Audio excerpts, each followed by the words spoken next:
Hello viewers, welcome to Roving Report, a program that gives you an overview of the developments in India's northeast region. I'm your host Chandrakala and the highlights of today's program are: Northeast region adopts renewable energy to overcome power shortage.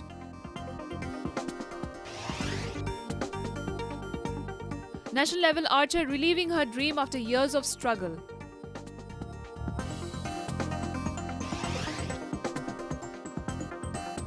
International Trade Fair draws crowd in Guwahati.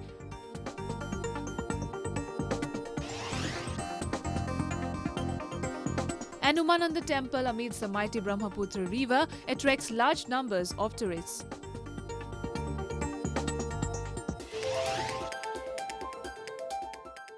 India's northeast region is endowed with rich natural and energy resources.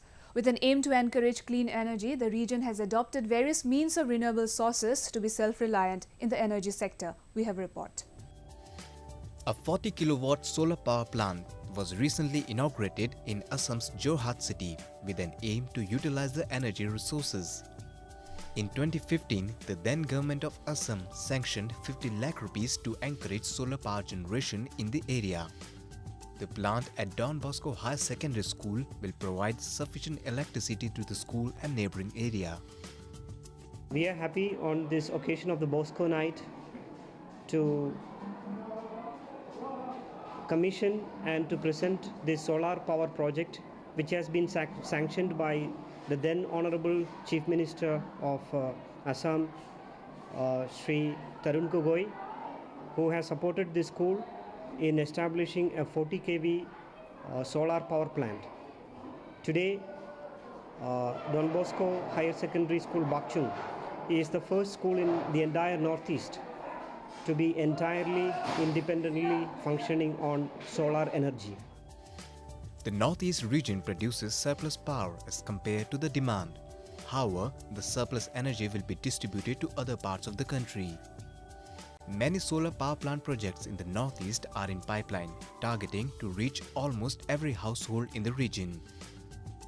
अभी PPP मतलब हमारा बहुत सारा private parties आ रहे हैं जो solar energy वो लोग जनरेट करने चाह रहे हैं और हमारा स्टेट गवर्नमेंट के थ्रू भी हम लोग अभी 100 मेगावाट जनरेट करने के लिए हम लोगों ने बहुत यहाँ पे बजट में दिया गया है।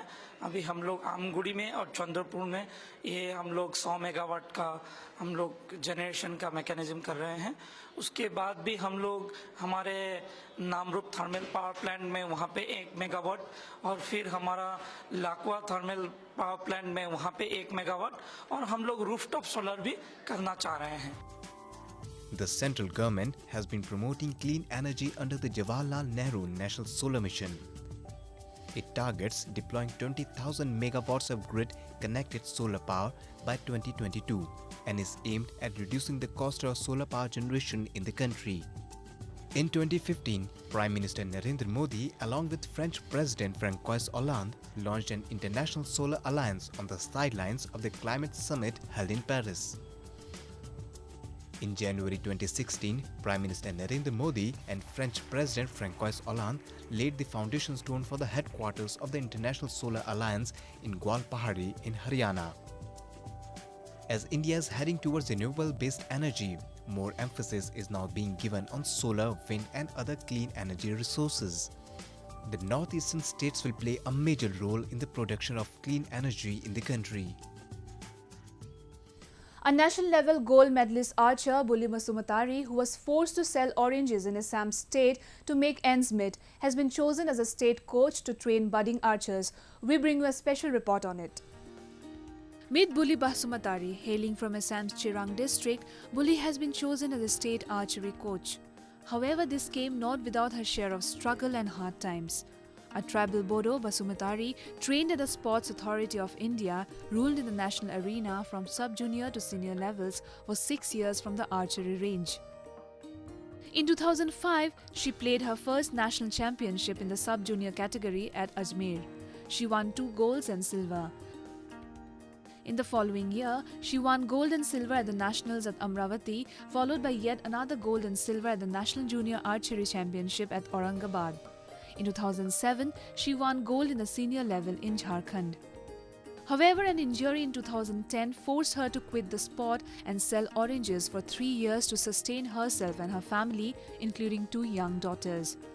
But her love and passion for the sport made sure she never gave up on her hopes and aspirations. 2003 से स्टार्ट किया था आर्चरी। उसके बाद 2004 में मैं गोलाघाट डिस्ट्रिक्ट में खेलने गया है, डिस्ट्रिक्ट लेवल में। वहाँ में 3 सिल्वर और 1 गोल्ड मिला है। उसके बाद 2005 में साई हॉस्टल में सिलेक्शन हुआ है।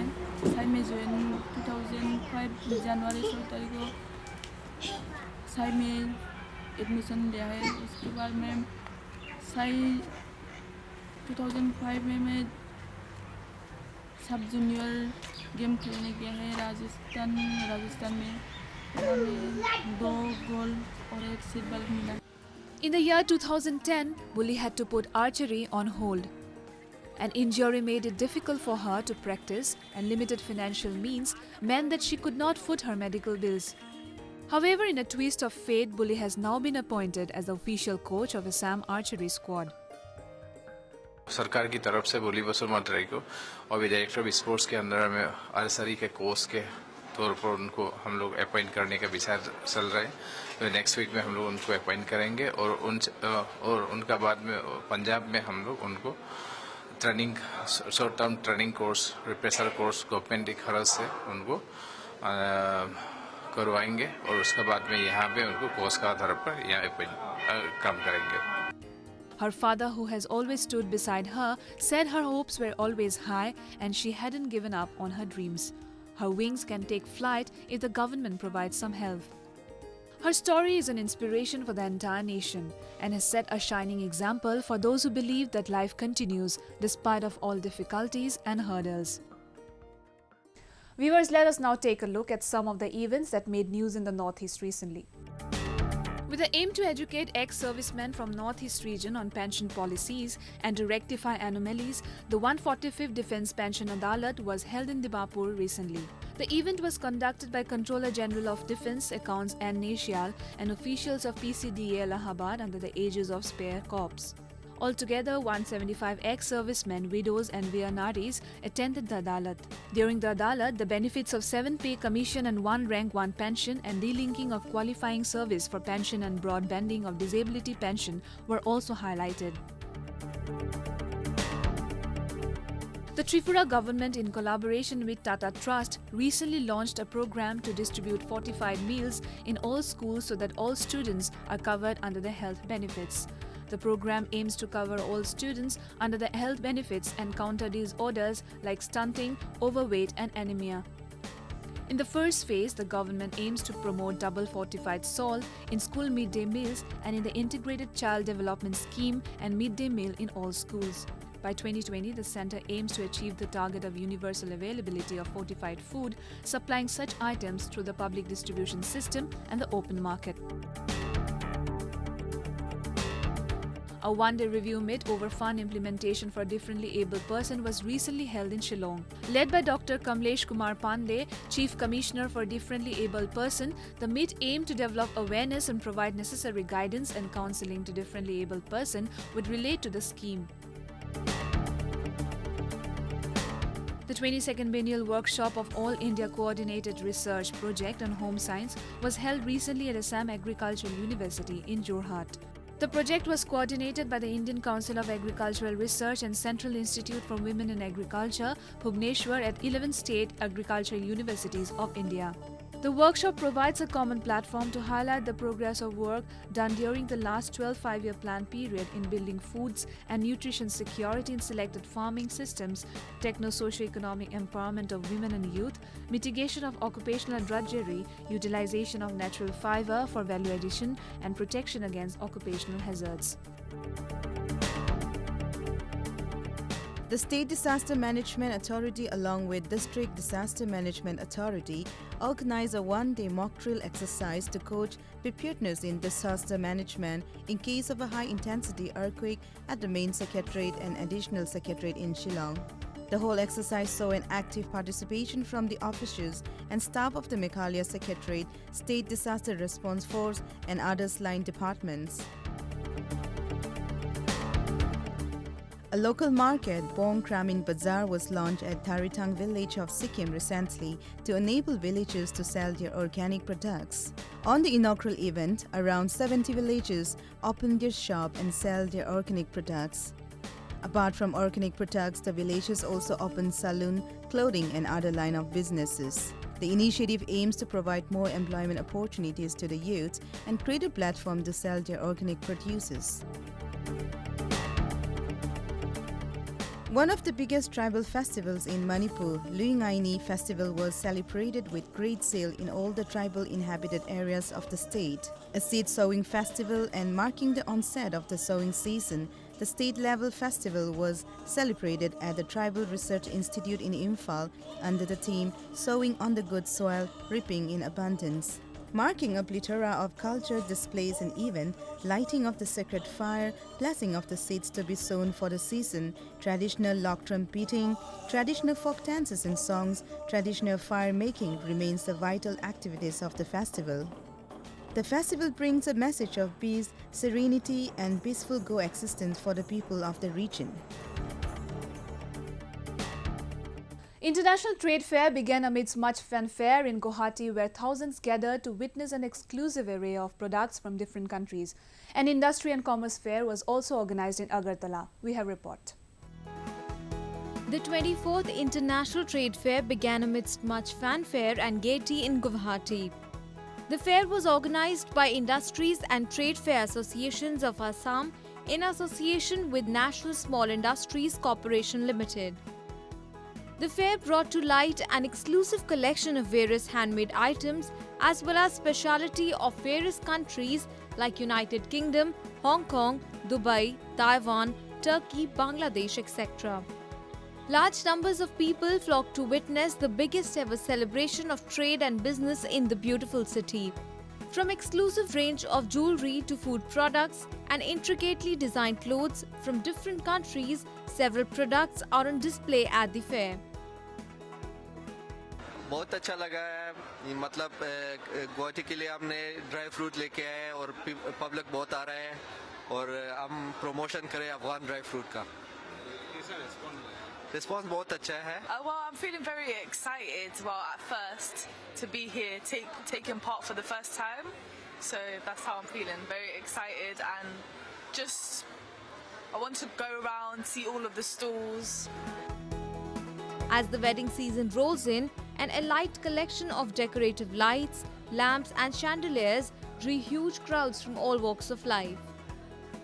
Home decor items such as decorative flower vases, showpieces, etc. attracted a large section of women folks. For gastronomes, the famous Rajasthani pickles and the namkeens of Gujarat remained a major attraction. Moreover, from India's northeastern state of Manipur and Assam, handmade and handloom wares to bamboo cane materials, decorative shawls from different parts of India, and wooden carved decorative products, etc. remained a major highlight in the fair. To promote cashless transactions, the organizing committee of the fair also made arrangements for online payment at the fair with an exclusive stall providing swipe machine facility. 350-400 करीब stall हो गया है वहीं पे हम लोगों ने ministry of MSME जहाँ NSIC के पेविलियन में करीब 130 स्टॉल होंगे उनके बाद नेशनल जूट बोर्ड है ministry of that is comes under ministry of commerce उसके बाद आपके करीब 9 या 10 विदेशी देश है पहली बार यहाँ पे नॉर्थ ईस्ट में यूनाइटेड किंगडम आए हैं फिर दुबई है हांगकांग है ताइवान है सिंगापुर है थाईलैंड है और काफी बड़ी तरफ से आपके बांग्लादेश से आए हैं.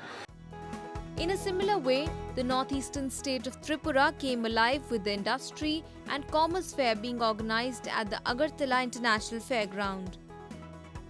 The fair revealed the vibrant hues of the state as well as the nation, which saw participation from various representatives of business and commerce industries.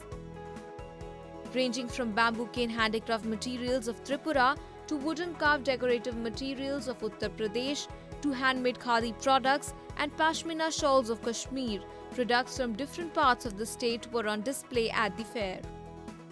Variety of artificial flowers and horticulture products of the state attracted people from all walks of life. আর মেলা basically ধরুন এখানে অনেক মানুষের মেলবন্ধন সেটা একটা ঘটনা রয়েছে। আর আমাদের যে স্টেট, এই স্টেটের যে প্রোডাক্টসগুলো লোকাল যে মানুষ যারা তৈরি করছেন সেগুলো পপুলারাইজড হচ্ছে, এরা আসছেন। শুধু আমাদের স্টেট নয়, বাইরের স্টেট থেকেও এরা আসছেন। বেচাকেনা ভালো হচ্ছে, আমরা অনেক জিনিস এক জায়গায় দেখতে পাচ্ছি। Such an endeavor will go a long way in bringing the products of different countries into the forefront and will help boost up commercial ties between various countries and the Northeast as a whole. Well, viewers, Northeast India is known for its alluring beauty, endowed with rich natural resources. The region is dotted with wildlife sanctuaries and incredible tourist destinations, as well as places of historical interest, folklore, legends and adventure spots. The region also boasts a rich cultural heritage that attracts tourists from all across the globe. One such destination in Assam province is the Umananda Island, the smallest river island in the world, located in the midst of the mighty Brahmaputra. Umananda has been attracting tourists from the nook and corner of world as it holds a historical significance. A report.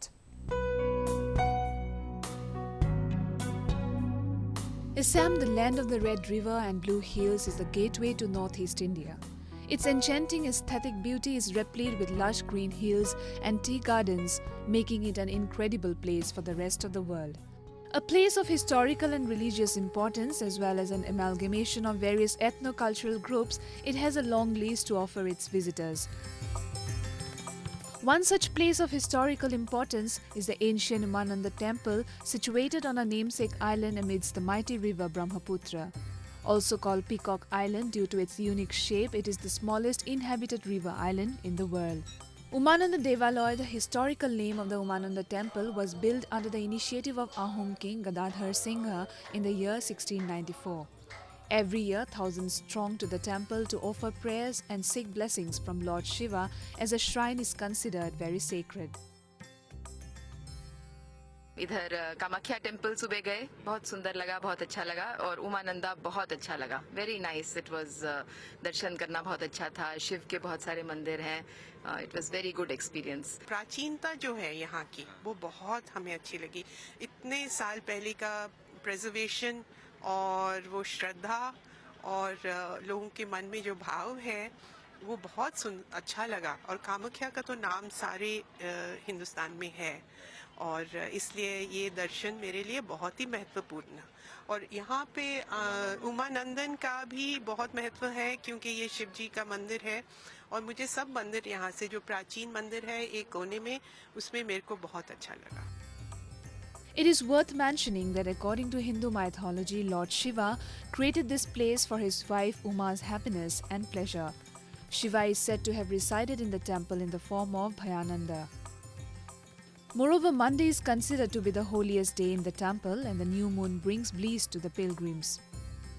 Umananda के बारे में हम सुने हैं कि जब माँ सती का शव को लेके शिव जी जब तांडव कर रहे थे, तांडव करते करते जब शव को पूरा काटते काटते सब अंग सब कट गया, सब अंग कटने के बाद में जब भगवान के पास कुछ नहीं बचा तो यहाँ भगवान तपस्या में बैठ गए और तपस्या में इतना लीन हो गए कि कामदेव उनको जगाने के लिए आया। कामदेव को यहाँ भस्म किए थे भगवान उमानंदा जी।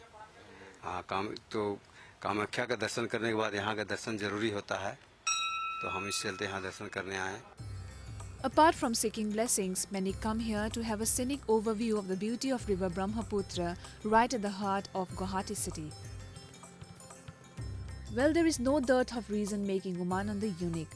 Equally significant is the island's uncanny ability to sustain one of the most endangered species of primates, the golden langur. Besides the main Shiva temple, there are 5 more temples on the island: the Ganesha, Haragauri, Chalantika, Chandrasekhar and Vedyanath temples. Pilgrims flock in large numbers to make offerings to the gods and goddesses, and many believe that it will fulfill their wishes and desires. जिसको बाल बच्चा नहीं था उसी ने यहाँ लाभवान हुआ, ये बच्चा पैदा हुआ ये मानस करके। ये वशिष्ठ है, ये शिव जी का और देवी माता जी का यहाँ मिलन भूमि कहते हैं। A 10-minute ferry ride from the river banks of the busy city takes one to this island of wonder. However, motorboats are also available every day for tourists, which make commuting easier and exciting for them. It is noteworthy that in recent years, with the state-owned inland water transport introducing regular ferries to Umananda, the graph of tourist footfall has spiked, thereby giving a boost to the tourism sector.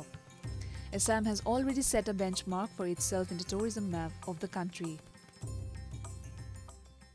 Festivals in Northeast region reflect the varied beliefs and value systems of numerous communities and showcase their cultures. To preserve the culture of these communities, a folk dance festival was held in Ifal, which attracted a huge crowd. Take a look. India is a country with diverse cultures and rich folk traditions. Among the country's various folk art forms, dances from Manipur hold a distinct place. Home to various tribal communities, Manipur is known for its bouquet of folk dances.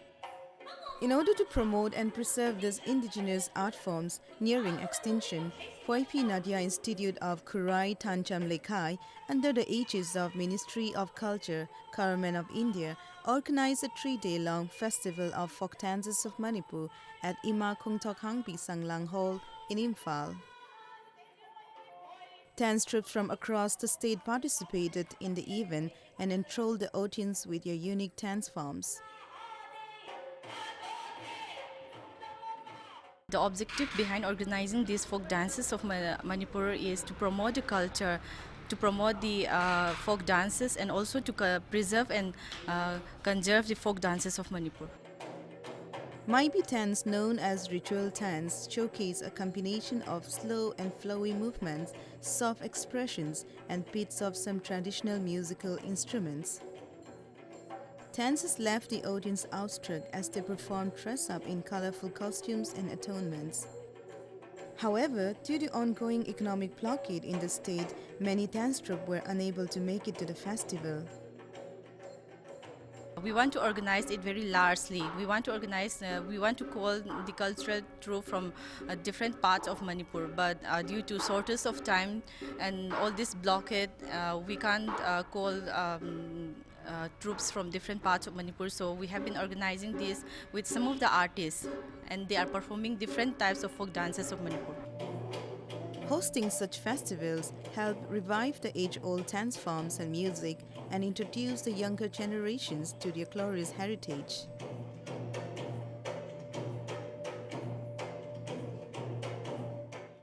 Well, viewers, with that, we have come to the end of this episode of Roving Report. Do connect with us through our Facebook page and follow us on Twitter at AnyIndia_ANI. You can also subscribe to our YouTube channel to get latest news updates from the Northeast. I'm your host Chandrakala, signing off. Goodbye and take care.